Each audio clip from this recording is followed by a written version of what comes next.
جاندار کی تصویر بنانا اور ان کا کاروبار کرنا، مثلا شیر، چیتا، ہاتھی، ہرن، بکرا، بکری، گائے، بیل، بھینس، کتا، بلی یا اس طریقے کے اور جانور، ان کے مورتیاں بنانا یا ان کی شکل بنانا، ان کی تصویر بنانا اور پھر اس کی خرید و فروخت کرنا، اس کا شرعی حکم کیا ہے؟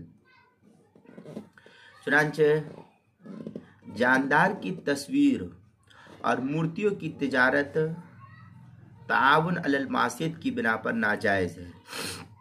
وَلَا تَعَاوَنُوا عَلَى الْإِثْمِ وَالْعُدْوَانِ، سورہ مائدہ آیت نمبر 2۔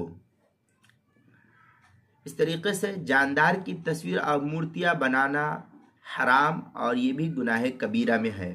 چنانچہ عمدۃ القاری وغیرہ کے اندر اس کی تفصیل ہے۔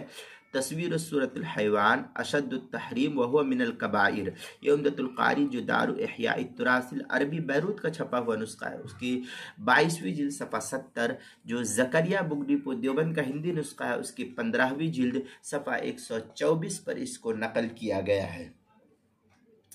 اس کے علاوہ بخاری کے اندر روایت ہے، وفی الحدیث قال عبداللہ رضی اللہ تعالیٰ عنہ سمعت النبی صلی اللہ علیہ وسلم یقول ان اشد الناس عذابا عند اللہ المصورون۔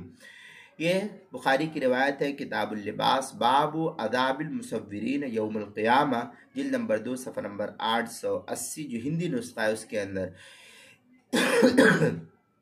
حدیث نمبر ہے 5717۔ فتح الباری کا حدیث نمبر ہے 5950۔ مسلم میں بھی روایت کتاب اللباس والزینہ، باب تحریم صورت الحیوان، ہندی نسخہ اس کی 2 جلد صفحہ 201، بیت الافکار الدولیہ کا چھپا اس کے حدیث نمبر 2109 پر اس کو نقل کیا ہے۔ فتاوی قاسمیہ کی 19ویں جلد صفحہ 453 پر بھی اس کو نقل کیا ہے، وہاں بھی دیکھ سکتے ہیں۔